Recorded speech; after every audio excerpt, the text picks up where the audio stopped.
প্রতি বর্ষায় একই চিত্র। কয়েক ঘন্টার টানা বৃষ্টিতে অচল হয়ে পড়ে উত্তরাঞ্চলের প্রবেশদ্বার বগুড়া। গুরুত্বপূর্ণ এলাকাগুলো তলিয়ে যায় হাঁটু থেকে কোমর সমান পানিতে, বন্ধ হয়ে যায় যান চলাচল।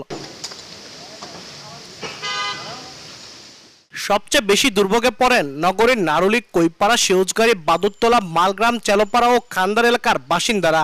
অথচ সিটি কর্পোরেশনের তথ্য বলছে, পৌরসভা থাকাকালে গত 2 দশকে ড্রেন, সড়ক, ফুটপাত ও স্ট্রিট লাইট সহ অবকাঠামো উন্নয়নে ব্যয় হয়েছে প্রায় 3,500 কোটি টাকা।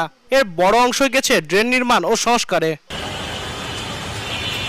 তবে সমস্যা শুধু ড্রেনের স্বল্পতা নয়, পুরো নগর জুড়ে সমন্বিত ড্রেনেজ নেটওয়ার্ক নেই। কোথাও ভাঙা ড্রেন, কোথাও দেওয়াল ধসে মুখ শুরু হয়ে গেছে, আবার প্লাস্টিক ও কঠিন বর্জ্যে আটকে আছে পানি প্রবাহ।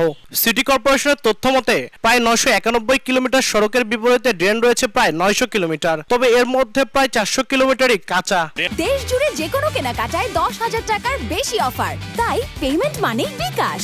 ব্যবস্থা বলি, আমাদের পানি নিষ্কাশন ব্যবস্থা বলি, সবকিছু মিলে বগুড়ার পরিস্থিতি খুবই খারাপ। অতি দ্রুত রাস্তা সংস্কার করে রাস্তাটা উঁচা করা অবশ্যই প্রয়োজন। ড্রেনেজ ব্যবস্থা সব সময় পরিষ্কার রাখা দরকার। ড্রেন যদি আরো বড় করতো তাহলে কিন্তু আমাদের জনগণের সবারই কিন্তু এটা খুব ভালো হতো। মানুষের যে জনদুর্ভোগ, যেটা কল্পনাতীত, তা আমরা মনে করি যে এটা দ্রুত একটা সমাধান হওয়া উচিত। এই উন্নয়নের গ্যাপটা যদি আপনার পূরণ করে, তাহলে অবশ্যই এই জলাবদ্ধ থেকে বগুড়া সিটি কর্পোরেশন নিরূপণ পাবে। কোথায় ড্রেন আর কোথায় রাস্তা, এটা বোঝা খুব বড় মুশকিল।